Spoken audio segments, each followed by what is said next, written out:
Hudson Taylor, o pai das missões no interior da China, 1832-1905.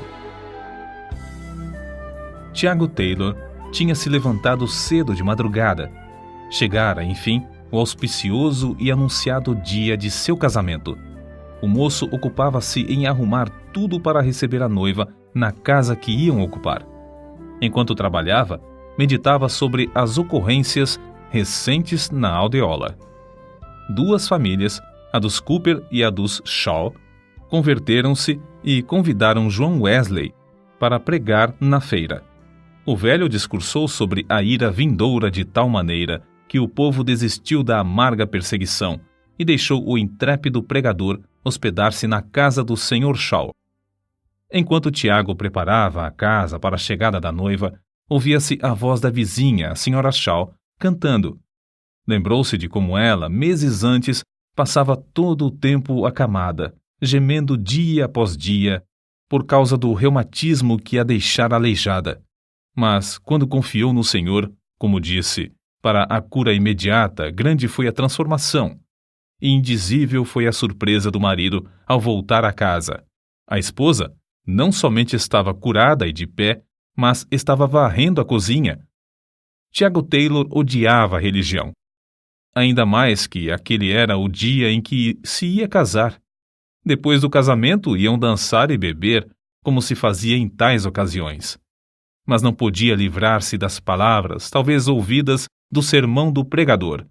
Porém, eu e a minha casa serviremos ao Senhor. Sim, ia ter uma esposa e assumir as responsabilidades de marido e de pai de família. Grande tinha sido seu descuido. Resolvido, então, a entrar seriamente na vida de casado, começou a repetir as palavras: serviremos ao Senhor. As horas se passavam. O sol subia mais e mais sobre as casas cobertas de neve. Mas o jovem Tiago, esquecido de tudo que é material e tomado pela realidade das coisas eternas, permaneceu de joelhos, face a face com Deus.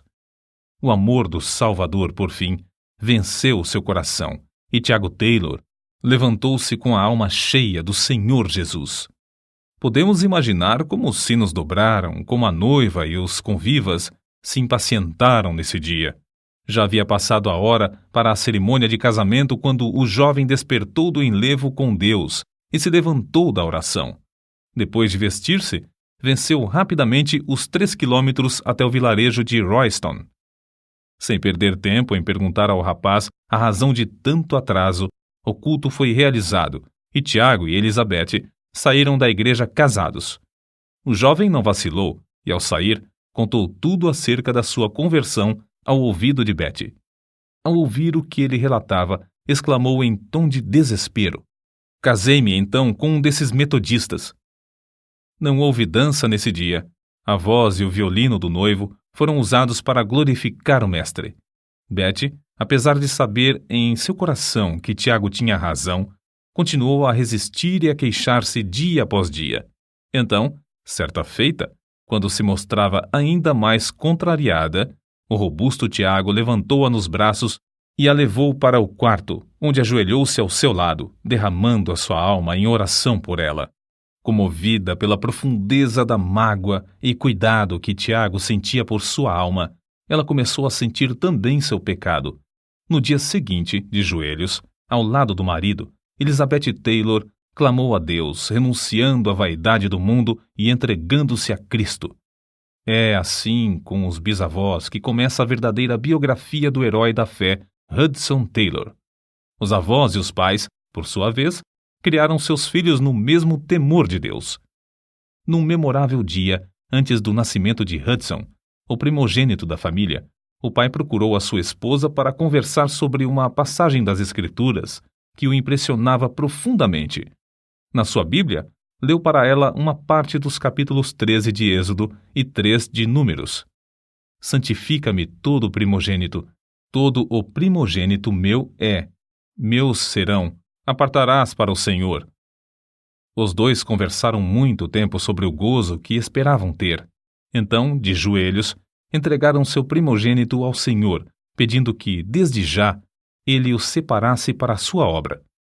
Tiago Taylor, o pai de Hudson, não somente orava fervorosamente por seus 5 filhos, mas ensinou-os a pedirem detalhadamente a Deus todas as coisas. Ajoelhados diariamente ao lado da cama, o pai colocava o braço ao redor de cada um enquanto orava insistentemente por eles. Desejava que cada membro da família passasse ao menos meia hora todos os dias perante Deus, renovando a alma por meio de oração e estudo das Escrituras. A porta fechada do quarto da sua mãe, diariamente ao meio-dia, apesar das suas constantes e inumeráveis obrigações, tinha também grande influência sobre todos, pois sabiam que ela, assim, se prostrava perante Deus para renovar suas forças e para que o próximo se sentisse atraído ao amigo invisível que habitava nela. Não é de admirar, portanto, que ao crescer, Hudson se consagrasse inteiramente a Deus. O grande segredo do seu incrível êxito é que em tudo que carecia, no sentido espiritual ou material, recorria a Deus e recebia dos tesouros infinitos. Contudo, não devemos julgar que a mocidade de Hudson Taylor fosse isenta de grandes lutas. Como acontece com muitos, o moço chegou à idade de 17 anos sem reconhecer a Cristo como seu Salvador. Acerca disso, ele escreveu mais tarde: "Pode ser coisa estranha, mas sou grato pelo tempo que passei no ceticismo. O absurdo de crentes que professam crer na Bíblia, enquanto se comportam justamente como se não existisse tal livro, era um dos maiores argumentos dos meus companheiros céticos. Frequentemente afirmava que, se eu aceitasse a Bíblia, ao menos faria tudo para seguir o que ela ensina, e, no caso de achar que tal coisa não era prática, lançaria tudo fora. Foi essa a minha resolução quando o Senhor me salvou. Acho que, desde então, realmente provei a palavra de Deus. Certamente nunca me arrependi de confiar nas suas promessas ou de seguir a sua direção. Quero relatar, então, como Deus respondeu às orações da minha mãe e da minha querida irmã por minha conversão. Certo dia, para mim inesquecível, para me divertir, escolhi um tratado na biblioteca de meu pai. Pensei em ler o começo da história e não ler a exortação do fim. Eu não sabia o que acontecia, ao mesmo tempo, no coração da minha querida mãe, que estava a mais de 100 quilômetros de casa. Ela levantara-se da mesa anelando a salvação de seu filho. Estando longe da família e livre da lida doméstica, entrou no seu quarto resolvida a não sair antes de receber a resposta às suas orações. Orou hora após hora, até que, por fim, só podia louvar a Deus. O Espírito Santo revelou-lhe que o filho por quem orava já se havia convertido. Eu, como já mencionei, fui dirigido ao mesmo tempo a ler o tratado. Fui atraído pelas palavras "a obra consumada". Perguntei-me a mim mesmo: por que o escritor não escreveu "a obra propiciatória"? Qual é a obra consumada? Então, vi que a propiciação de Cristo era plena e perfeita. Toda a dívida de nossos pecados ficou paga, e não restava coisa alguma que eu fizesse. Então, raiou em mim a gloriosa convicção. Fui iluminado pelo Espírito Santo para reconhecer que eu somente precisava prostrar-me e, aceitando ao Salvador e a sua salvação, louvá-lo para todo sempre. Assim, enquanto a minha querida mãe, no seu quarto, de joelhos, estava louvando a Deus, eu também louvava a Deus na biblioteca de meu pai, onde entrara para ler o livrinho. Foi assim que Hudson Taylor aceitou para a sua própria vida a obra propiciatória de Cristo, um ato que transformou todo o resto da sua vida.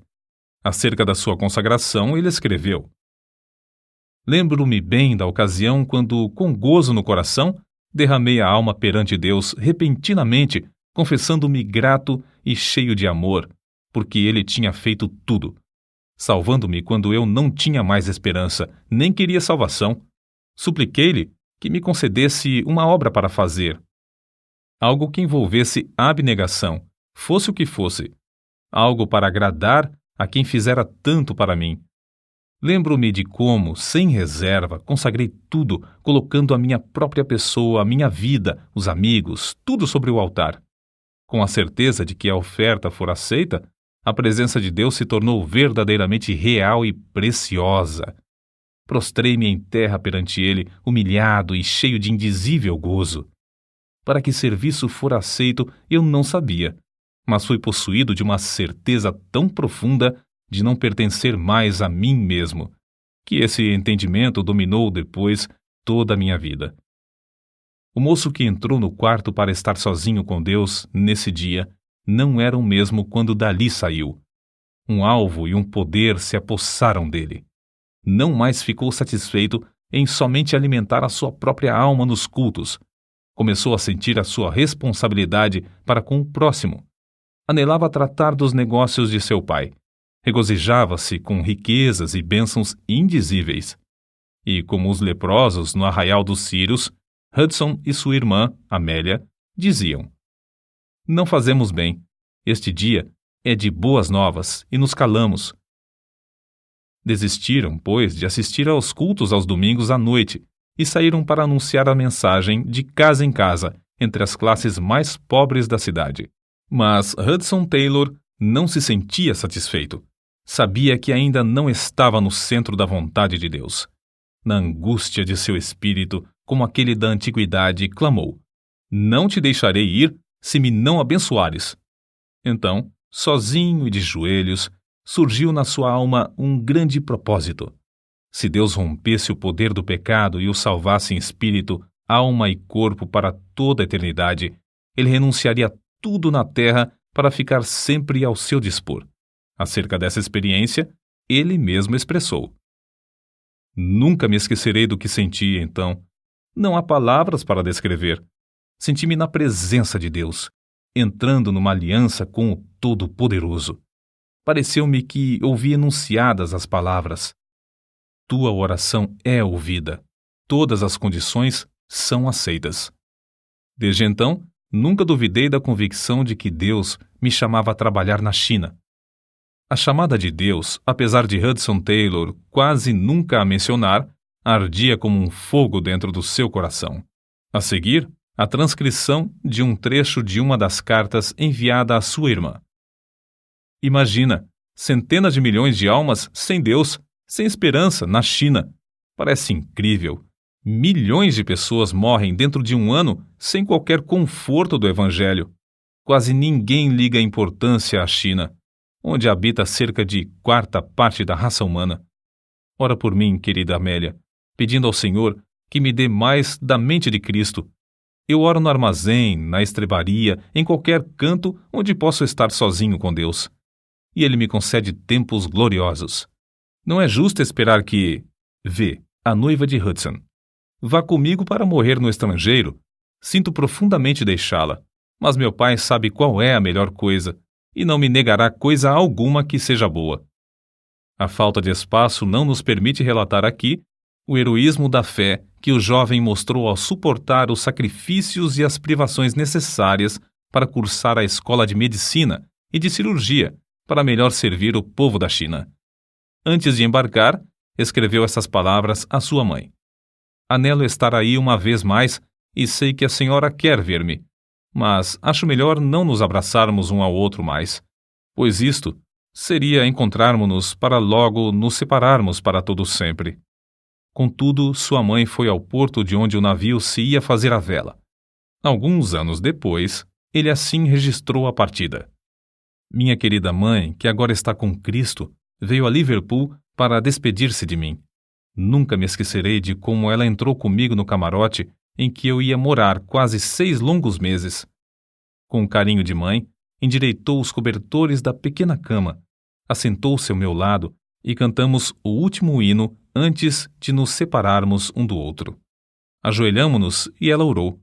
Foi a última oração de minha mãe antes de eu partir para a China. Ouviu-se então o sinal para que todos os que não eram passageiros saíssem do navio. Despedimo-nos um do outro, sem esperança de nos encontrarmos outra vez. Ao passar o navio pelas comportas, e quando a separação começou a ser realidade, do seu coração saiu um grito de angústia tão comovente que jamais esquecerei. Foi como se meu coração fosse traspassado por uma faca. Nunca reconheci tão plenamente até então o que significam as palavras: pois assim amou Deus ao mundo. Estou certo de que a minha preciosa mãe, nessa ocasião, chegou a compreender mais do amor de Deus para com um mundo que perece do que em qualquer outro tempo da sua vida. Oh, como se entristece o coração de Deus ao ver como seus filhos fecham os ouvidos à chamada divina para salvar o mundo pelo qual seu amado, seu único filho, sofreu e morreu. Os passageiros de navios modernos conhecem muito pouco do incômodo de viajar em navio à vela. Depois de uma das muitas tempestades por que passou Dumfries, o nosso herói escreveu: "A maior parte do que possuo está molhada. O camarote do comissário, coitado, inundou-se. Somente pelas orações e grandes esforços de todos a bordo é que conseguiram salvar as próprias vidas quando o navio, levado por grande temporal, estava prestes a naufragar nas pedras da praia de Gales. A viagem que esperavam realizar em 40 dias levou 5 meses e meio. Somente em 1º de março de 1854, Hudson Taylor, com a idade de 21 anos, conseguiu desembarcar em Xangai, quando então ele escreveu estas impressões. Não posso descrever o que senti ao pisar em terra. Parecia-me que o coração ia estourar. As lágrimas de gratidão e gozo corriam-me pelas faces. Sobreveio-lhe, então, uma grande onda de saudade. Não havia amigos, nem conhecidos, nem qualquer pessoa em todo o país para saudá-lo bem-vindo, nem mesmo alguém que conhecesse o seu nome. Nesse tempo, a China era terra incógnita, a não ser os 5 portos no litoral, abertos à residência de estrangeiros. Foi na casa de um missionário em Xangai, um dos 5 portos, que o moço achou hospedagem. A vitória em todas as provações nesse tempo devia-se à característica mais saliente de Hudson Taylor, talvez a de nunca ficar parado na sua obra, fosse qual fosse o contratempo. Durante os primeiros 3 meses na China, distribuiu 1.800 novos testamentos e evangelhos e mais de 2.000 livros. Durante o ano de 1855, fez 8 viagens. Uma de 300 quilômetros, subindo o rio Yangtze. Em outra viagem, visitou 51 cidades onde nunca antes se ouvira a mensagem do Evangelho. Nessas viagens, foi sempre prevenido do perigo que corria a sua vida entre um povo que nunca tinha visto estrangeiros. Para ganhar mais almas para Cristo, apesar da censura dos demais missionários, adotou o hábito de vestir-se como os chineses. Rapou a cabeça na frente, deixando o resto dos cabelos a formar trança comprida. A calça, que tinha mais de meio metro de folga, ele assegurava conforme o costume, com um cinto. As meias eram de chita branca, o calçado de cetim. O manto, pendendo dos ombros, sobressaía-lhe a ponta dos dedos das mãos mais que 70 centímetros. Mas uma das cruzes mais pesadas que o nosso herói teve de levar foi a falta de dinheiro, quando a missão que o enviara se achava sem recursos. Em 20 de janeiro de 1858, Hudson Taylor casou-se com Maria Dyer, uma missionária de talento na China.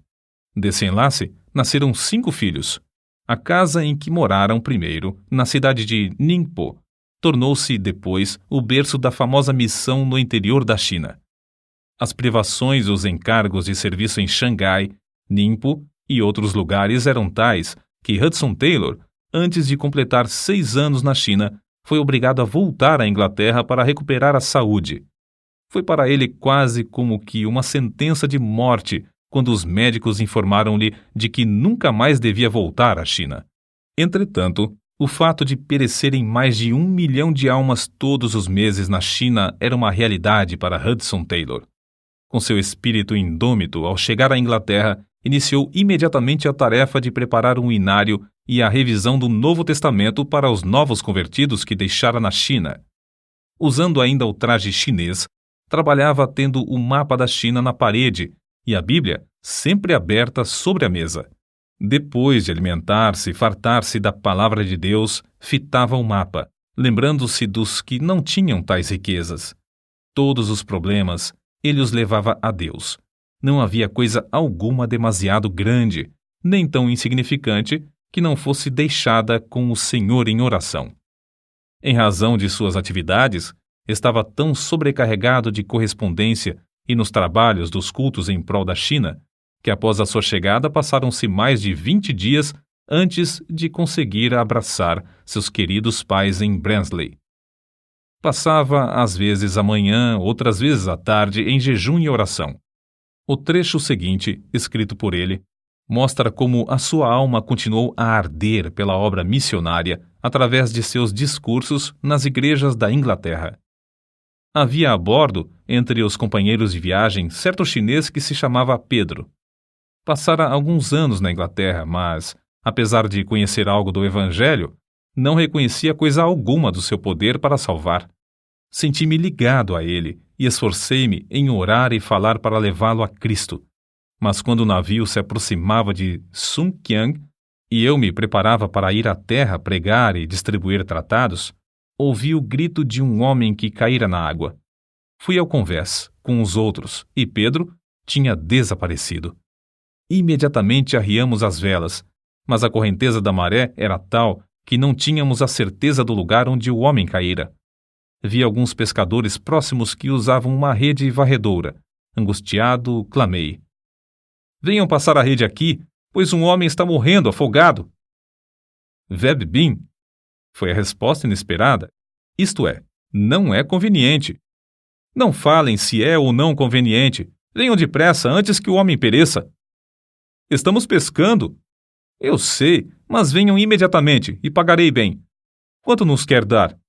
$5, mas não fiquem conversando. Salvem o homem sem demora." $5 não basta, responderam eles. "Não faremos por menos de $30. Mas não tenho tanto, darei tudo o que eu tenho." "Quanto tem o senhor?" "Não sei, porém não é mais do que $14. Então os pescadores vieram e passaram a rede no lugar indicado. Logo a primeira vez, apanharam o corpo do homem. Mas todos os meus esforços para restaurar-lhe a respiração foram inúteis. Uma vida fora sacrificada pela indiferença dos que podiam salvá-la quase sem esforço. Ao ouvirem contar essa história, uma onda de indignação passou por todo o grande auditório. Haveria em todo o mundo um povo tão endurecido e interesseiro como esse? Mas ao continuar o seu discurso, a convicção feriu ainda mais o coração dos ouvintes. O corpo, então, tem mais valor do que a alma? Censuramos esses pescadores, dizendo que foram culpados da morte de Pedro porque era coisa fácil salvá-lo. Mas que acontece com os milhões que estamos deixando perecer para toda a eternidade? Que diremos acerca da ordem implícita: "Ide por todo o mundo, pregai o evangelho a toda criatura"? Deus nos diz também: "Livra os que estão destinados à morte e os que são levados para a matança, se os puderes retirar." Se disseres: "Eis que não sabemos", porventura, aquele que pondera os corações não o considerará? E aquele que atenta a tua alma não o saberá? Não pagará ele ao homem conforme a sua obra? Credes que cada pessoa entre esses milhões na China tem uma alma imortal e que não há outro nome debaixo do céu, dado entre os homens, a não ser o precioso nome de Jesus, pelo qual devamos ser salvos?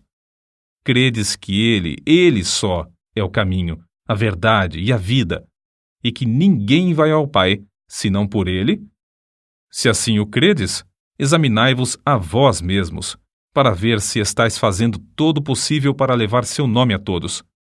Ninguém deve dizer que não é chamado para ir à China. Ao enfrentar tais fatos, todas as pessoas precisam saber se têm uma chamada para ficar em casa. Amigo, se não tens certeza de uma chamada para continuar onde estás, como podes desobedecer à clara ordem do Salvador para ir? Se estás certo, contudo, de estares no lugar onde Cristo quer, não por causa do conforto ou dos cuidados da vida, então estás tu orando como convém em favor dos milhões de perdidos da China? Estás tu usando teus recursos para a salvação deles? Certo dia, não muito depois de haver regressado à Inglaterra, Hudson Taylor veio a saber que o número de missionários evangélicos na China diminuíra em vez de aumentar. Apesar de a metade da população pagã estar na China, o número de missionários, durante o ano, tinha diminuído de 115 para somente 91. Começaram a soar aos ouvidos do missionário estas palavras: quando eu disser ao ímpio, certamente morrerás, não avisando tu, não falando para avisar o ímpio acerca do seu caminho ímpio para salvar a sua vida, aquele ímpio morrerá na sua maldade, mas o seu sangue da tua mão o requererei. Era um domingo, 25 de junho de 1865, pela manhã. Hudson Taylor, cansado e doente, estava com alguns amigos em Brighton, à beira-mar. Mas, não podendo suportar mais o regozijo da multidão na casa de Deus, retirou-se para andar sozinho nas areias da maré vazante. Tudo em redor era paz e bonança, mas na alma do missionário rugia uma tempestade. Por fim, com alívio indizível, clamou: Tu, Senhor, tu podes assumir todo o encargo. Com tua chamada, e como teu servo, avançarei, deixando tudo nas tuas mãos. Assim, a missão no interior da China foi concebida na sua alma, e todas as etapas do seu progresso realizaram-se por seus esforços. Na calma do seu coração, na comunhão profunda e indizível com Deus, originou-se a missão. Com o lápis na mão, abriu a Bíblia e, enquanto as ondas do vasto mar batiam aos seus pés, escreveu as simples, mas memoráveis palavras: em 25 de junho de 1865, orei em Brighton pedindo 24 trabalhadores competentes e dispostos. Mais tarde, recordando-se da vitória dessa ocasião, escreveu: grande foi o alívio de espírito que senti ao regressar da praia. Depois de findar o conflito, tudo era gozo e paz. Parecia que me faltava muito pouco para voar até a casa do Sr. Pierce. Na noite desse dia, dormi profundamente. A querida esposa achou que a visita a Brighton serviu para renovar-me maravilhosamente. Era verdade. O vitorioso missionário, juntamente com a família e os 24 chamados por Deus, embarcou em Londres, no Lamermuir, em direção à China, em 26 de setembro de 1865. O anelante alvo de todos era o de erguer a bandeira de Cristo nas 11 províncias ainda não ocupadas da China. Alguns dos amigos os animaram, mas outros disseram: todo o mundo ficará esquecido dos irmãos. Sem uma junta aqui na Inglaterra, ninguém se importará com a obra por muito tempo. Promessas são fáceis de fazer hoje em dia. Dentro de pouco tempo, não terão o pão cotidiano. A viagem levou mais de 4 meses. Acerca de uma das tempestades, um dos missionários escreveu: durante todo o temporal, o Sr. Taylor se comportou com a maior calma. Por fim, os marinheiros recusaram-se a trabalhar. O comandante aconselhou todos a bordo a amarrarem os cintos de salvação, dizendo que o navio não resistiria à força das ondas mais que 2 horas. Nessa altura, o comandante avançou na direção dos marinheiros com um revólver na mão. Então, o Sr. Taylor aproximou-se dele e pediu-lhe que não obrigasse dessa forma os marinheiros a trabalhar. O missionário dirigiu-se também aos homens e explicou-lhes que Deus ia salvá-los, mas que eram necessários os maiores esforços de todas as pessoas a bordo. Acrescentou que tanto ele como todos os passageiros estavam prontos a ajudá-los, e que, como era evidente, as vidas deles também corriam perigo. Convencidos por esses argumentos, os homens começaram a tirar os destroços, ajudados por todos nós. Em pouco tempo, conseguimos amarrar os grandes mastros, que batiam com tanta força que estavam demolindo um lado do navio. Foram horas de grande regozijo quando o Lamermuir, por fim, aportou em Xangai com todos sãos a bordo. Outro navio, que chegou logo após, perdera 16 das 22 pessoas a bordo. Os missionários iniciaram o ano de 1867 com um dia de jejum e oração, pedindo, como Jabes, que Deus os abençoasse e estendesse os seus termos. O Senhor os ouviu, dando-lhes entrada durante o ano em outras tantas cidades. Encerraram o ano com outro dia de jejum e oração. Um culto durou das 11 da manhã às 3 da tarde, sem ninguém se sentir enfadado. Outro culto se realizou às 8h30 da noite, quando sentiram ainda mais a unção do Espírito Santo. Continuaram juntos em oração até a meia-noite, quando celebraram a Ceia do Senhor. No início de 1867, o Senhor chamou Graça Taylor, filha de Hudson Taylor, para o lar eterno, quando ela completava 8 anos de idade. No ano seguinte, a senhora Taylor e o filho, Noel, faleceram de cólera. Foi assim que se expressou o pai e marido. Ao amanhecer o dia, apareceu à luz do sol o que fora ocultado pela luz da vela, a cor característica da morte no rosto da minha esposa. O meu amor não podia ignorar mais, não somente o seu estado grave, mas que realmente ela estava morrendo. Ao conseguir acalmar o meu espírito, eu lhe disse: "Sabes, querida, que estás morrendo?" "Morrendo? Achas que sim? Por que pensas tal coisa?" "Posso ver que sim, querida. As tuas forças estão se acabando." "Será mesmo? Não sinto qualquer dor, apenas cansaço." "Sim. Estás saindo para a casa paterna. Brevemente estarás com Jesus." Minha preciosa esposa, lembrando-se de mim e de como eu devia ficar sozinho em um tempo de tão grandes lutas, privado da companheira com a qual tinha o costume de levar tudo ao trono da graça, disse: "Sinto muito." Então ela parou, como que querendo corrigir o que dissera. Porém, eu lhe perguntei: "Estás triste por causa da partida para estar com Jesus?" Nunca me esquecerei de como ela olhou para mim e respondeu: "Oh, não. Bem sabes, querido, que durante mais de 10 anos não houve sombra alguma entre mim e meu Salvador. Não estou triste por causa da partida para estar com ele, mas me entristeço porque terás de ficar sozinho nessas lutas. Contudo, ele estará contigo e suprirá tudo o que é mister." Nunca presenciei uma cena tão comovente, escreveu o Sr. Duncan. Com a última respiração da querida Sra. Taylor, Hudson caiu de joelhos, o coração transbordando, e a entregou ao Senhor, agradecendo-lhe a dádiva e os 12 anos e meio que passaram juntos. Agradeceu-lhe também pela bênção de ele mesmo a levar para a sua presença. Então, solenemente, dedicou-se a si mesmo novamente ao serviço do Mestre. Não é de supor que Satanás deixasse a missão no interior da China invadir seu território com 24 outros obreiros, sem incitar o povo à maior perseguição. Foram distribuídos em muitos lugares impressos atribuindo aos estrangeiros os mais horripilantes e bárbaros crimes, especialmente aos que propagavam a religião de Jesus. Alvoroçaram-se cidades inteiras, e muitos dos missionários tiveram de abandonar tudo e fugir para escapar com vida.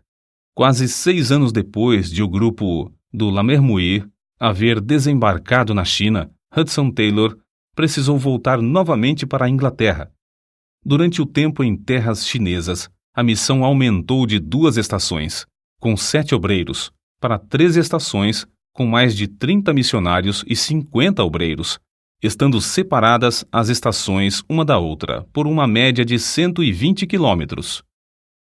Foi durante essa visita à Inglaterra que Hudson Taylor se casou com Miss Falding, também fiel e provada missionária na China. Acerca de Hudson Taylor, nesse tempo, certa pessoa amiga escreveu: "O Sr. Taylor anunciou um hino, sentou-se ao harmônio e tocou. Não fui atraído por sua personalidade. Era de físico franzino e voz mansa.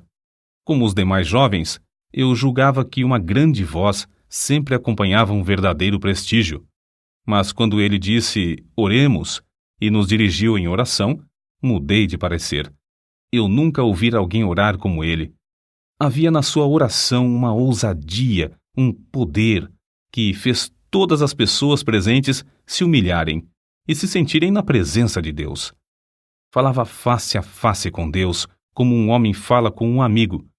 Sem dúvida, tal oração era fruto de longa permanência com o Senhor.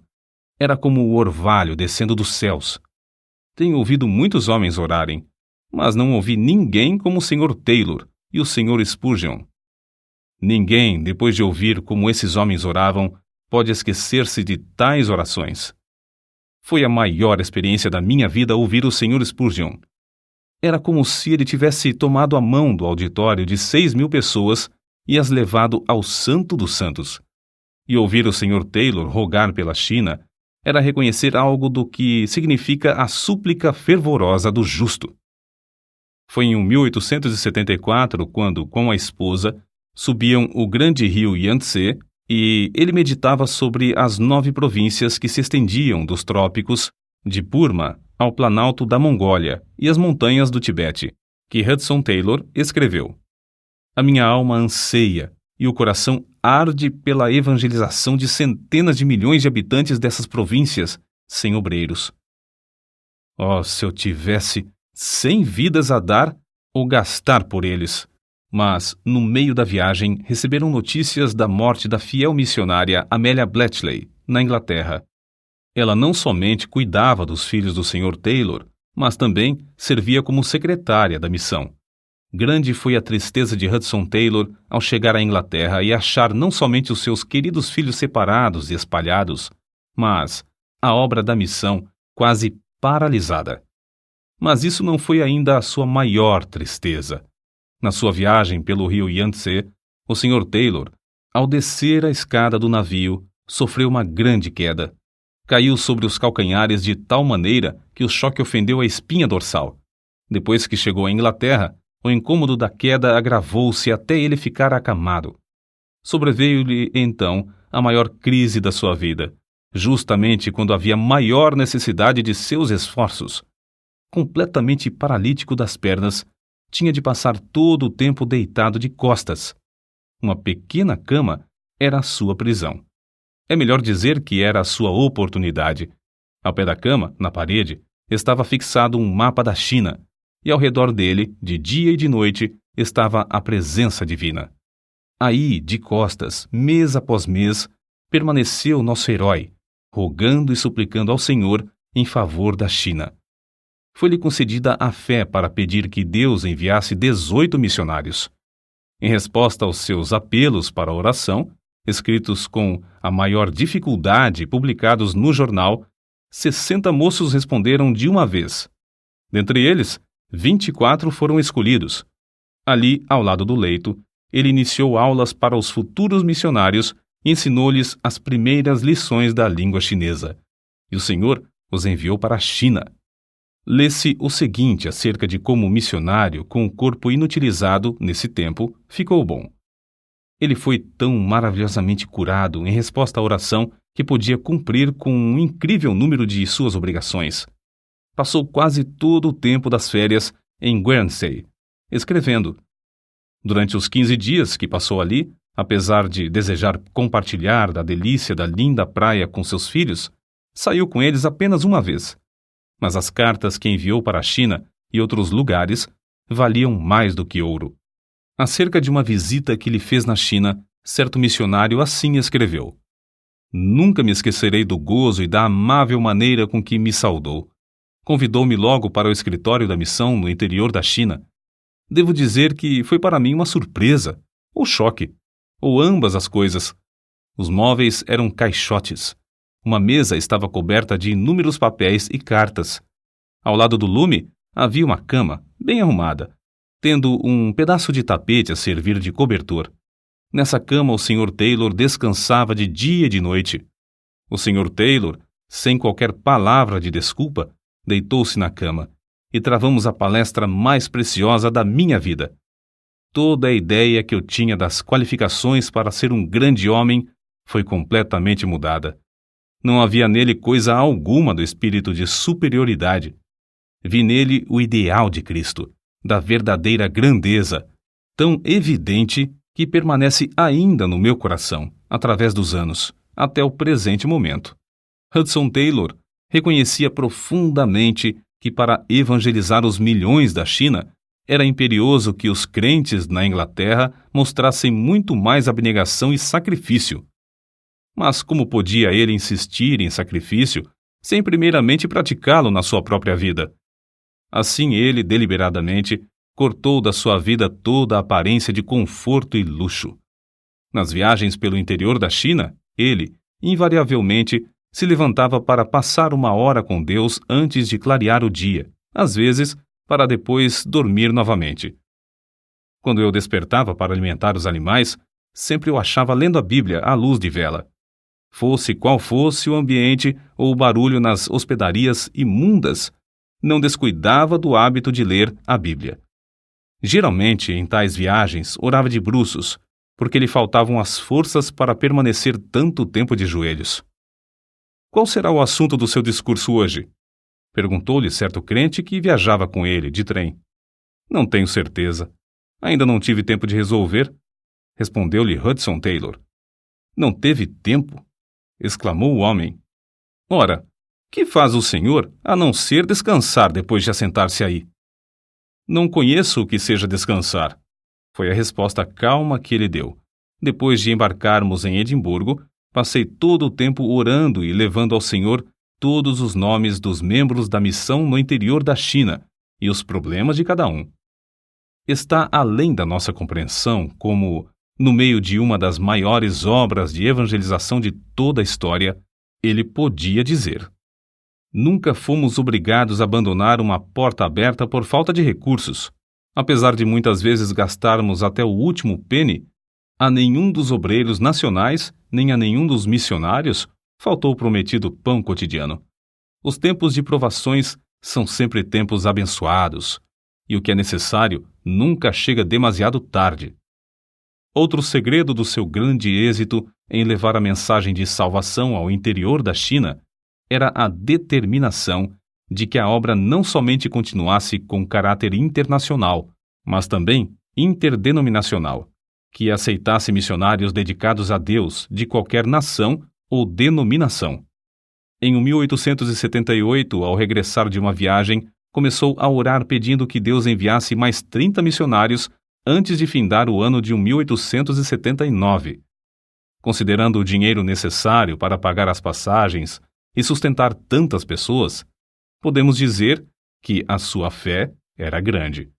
Pois bem, 28 pessoas com os corações acesos pelo desejo de salvação dos perdidos na China, confiando em Deus para o seu sustento diário, embarcaram antes de findar o ano de 1878 e ainda outros 6 em 1879.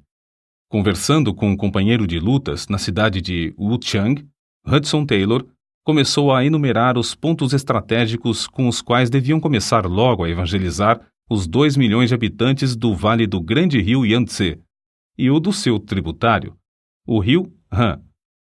Com menos de 50 ou 60 novos obreiros, a missão não podia dar tal passo, e a própria missão não tinha mais de um total de 100. Contudo, a Hudson Taylor foi dada a fé de pedir outros 70, lembrando-se das palavras: designou o Senhor ainda outros 70. Reunimo-nos hoje para passar o dia em jejum e oração, escreveu Hudson Taylor em 30 de junho de 1872. O Senhor nos abençoou grandemente. Alguns passaram a maior parte da noite em oração. O Espírito Santo nos encheu até nos parecer impossível receber mais sem morrer. Em certo culto, durante quase 2 horas, louvaram ininterruptamente a Deus pelos 70 obreiros já recebidos pela fé. Na realidade, foram recebidos mais do que 70, e dentro do prazo marcado. O Senhor conduziu a missão, pouco a pouco, para uma visão ainda mais larga.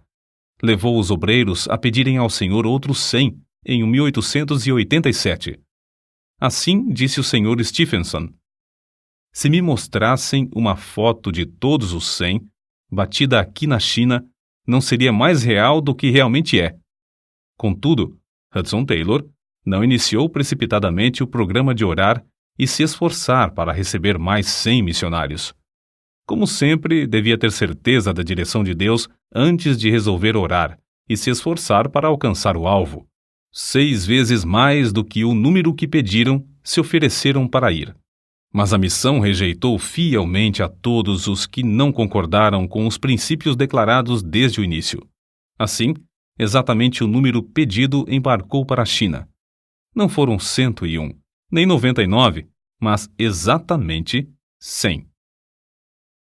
Depois da visita de Hudson Taylor ao Canadá, aos Estados Unidos e à Suécia em 1888 e 1889, a missão no interior da China gozou de um dos maiores impulsos para avançar em todos os anais da história de missões.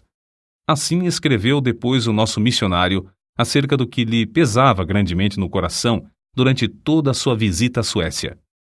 Confesso-me envergonhado de que, até essa ocasião, nunca tivesse meditado sobre o que o mestre realmente queria dizer ao mandar pregar o Evangelho a toda criatura. Esforcei-me durante muitos anos, como muitos outros servos de Deus, para levar o Evangelho aos lugares mais distantes. Planejei alcançar todas as províncias e muitos dos distritos menores da China, sem compreender o sentido evidente das palavras do Salvador. A toda criatura? O número total de evangelizadores entre os crentes da China não excedia 40.000. Se houvesse outro tanto de adesões, ou mesmo 3 vezes mais, e se cada um levasse a mensagem a 8 de seus patrícios, mesmo assim não alcançariam mais de 1 milhão. A toda criatura! As palavras abrasavam meu íntimo da alma. Mas, como a igreja e eu mesmo falhávamos em aceitá-las justamente como Cristo queria, isto eu percebi então. Para mim, havia apenas uma saída, a de obedecer. Qual será a nossa atitude para com o Senhor Jesus Cristo quanto a essa ordem? Suprimiremos o título Senhor, que lhe foi dado, para reconhecê-lo apenas como nosso Salvador? Aceitaremos o fato de ele tirar a penalidade do pecado, mas nos recusarmos a confessar que fomos comprados por bom preço e que ele tem o direito de esperar a nossa obediência implícita? Diremos que somos os nossos próprios senhores, prontos a conceder-lhe apenas o que lhe é devido, a ele, que nos comprou com seu próprio sangue, com a condição de não pedir demasiado? As nossas vidas, os nossos queridos, as nossas possessões são somente nossas, não são dele? Daremos o que acharmos conveniente e obedeceremos à sua vontade somente se ele não nos pedir demasiado sacrifício? Estamos prontos a deixar Jesus Cristo nos levar aos céus, mas não queremos que esse homem reine sobre nós? Os corações de todos os filhos de Deus rejeitarão, certamente, uma afirmação assim formulada. Mas não é verdade que inumeráveis crentes em todas as gerações se comportaram tal como se isso fosse a base própria para suas vidas? São poucas as pessoas que o povo de Deus que reconhecem a verdade de que ou Cristo é o Senhor de tudo, ou então não é Senhor de coisa alguma. Se somos nós que julgamos a palavra de Deus e não a palavra que nos julga, se concedemos a Deus somente o quanto quisermos, então somos nós os senhores, e ele, o nosso devedor, e, consequentemente, ele deve ser grato pela esmola que lhe concedemos. Deve sentir-se obrigado por nossa concordância aos seus desejos. Se, ao contrário, ele é Senhor, então tratemo-lo como Senhor. E por que me chamais Senhor, Senhor, e não fazeis o que eu digo? Foi assim que Hudson Taylor, sem esperar, alcançou a mais larga visão da sua vida, a visão que dominou a última década de seu serviço. Com os cabelos já grisalhos, após 57 anos de experiência, enfrentou um novo sentido de responsabilidade com a mesma fé e confiança que o caracterizavam quando era mais novo. Sua alma ardia ao meditar nos alvos antigos. Ficou ainda mais firme ao executar a visão de outrora. Foi assim que sentiu a direção de unificar todos os grupos evangélicos que trabalhavam na evangelização da China em torno de um mesmo alvo: orar e se esforçar para que fosse aumentado o número de missionários, enviando à China outros 1.000, dentro de 5 anos. O número exato enviado à China durante esse prazo foi de 1.153. Não é, pois, de admitir que as forças físicas de Hudson Taylor começassem a faltar. Não tanto pelas privações e cansaço das viagens contínuas, nem pelos esforços incansáveis em escrever e pregar, nem pelo peso das grandes e inumeráveis responsabilidades de dirigir a missão no interior da China. Os que o conheciam intimamente sabiam que era um homem gasto de tanto amar. A gloriosa colheita de almas na China aumentava cada vez mais, mas a situação política do país piorava dia após dia até culminar na carnificina dos Boxers, no ano de 1900, quando centenas de crentes foram mortos. Somente da missão no interior da China pereceram 58 missionários e 21 de seus filhos. Hudson Taylor e sua esposa estavam novamente na Inglaterra quando começaram a chegar telegrama após telegrama, avisando-os dos horripilantes acontecimentos na China. Aquele coração que tanto amava cada missionário quase cessou de pulsar. Acerca desse acontecimento, assim se manifestou: não sei ler, não sei pensar, nem mesmo sei orar, mas sei confiar. Certo dia, alguns meses depois, Hudson Taylor, com o coração transbordante e as lágrimas correndo-lhe pelas faces, estava contando o que lera em uma carta que acabara de receber de 2 missionárias, escrita um dia antes de elas morrerem nas mãos dos Boxers. Eis o que ele disse: "Oh, gozo de sair de tal motim de pessoas enfurecidas para estar na sua presença, para ver o seu sorriso." Quando pôde continuar, acrescentou: "Elas agora não estão arrependidas. Têm a imperecível coroa. Andam com Cristo em vestes brancas, porque são dignas." Grifo do autor. Falando acerca de seu grande desejo de ir a Xangai para estar ao lado dos refugiados, ele disse: "Não sei se poderia ajudá-los, mas sei que me amam. Se pudessem chegar-se a mim nas tristezas para chorarmos juntos, ao menos poderiam ter um pouco de conforto. Mas ao lembrar-se de que tal viagem lhe era impossível por causa da saúde, a sua tristeza parecia maior do que podia suportar. Apesar de sentir profundamente a sua incapacidade para trabalhar como de costume, achou grande conforto em estar com a sua esposa, a qual tanto amava. Findara o tempo em que deviam passar longos meses e anos separados um do outro, nas lutas em tantos lugares. Foi em 30 de julho de 1904 que sua esposa faleceu. "Não sinto nada de dor, dizia ela, apesar da ânsia em respirar. Então, de madrugada, percebendo a angústia de espírito do seu marido, pediu-lhe que orasse rogando ao Senhor que a levasse logo.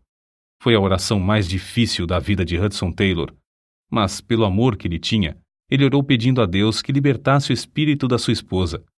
Logo que orou, dentro de 5 minutos, cessou a ânsia. E não muito depois, ela adormeceu em Cristo.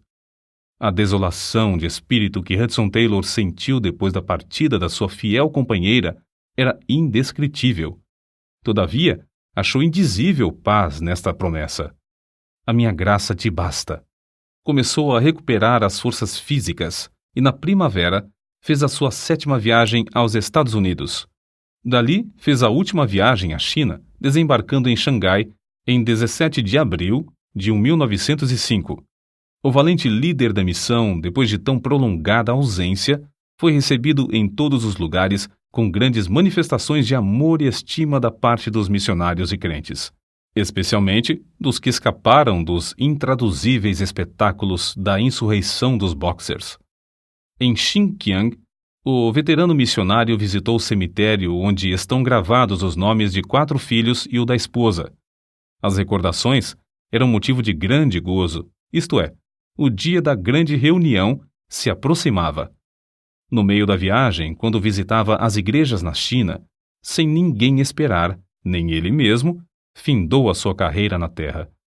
Seu passatempo aconteceu na cidade de Changsha, em 3 de junho de 1905.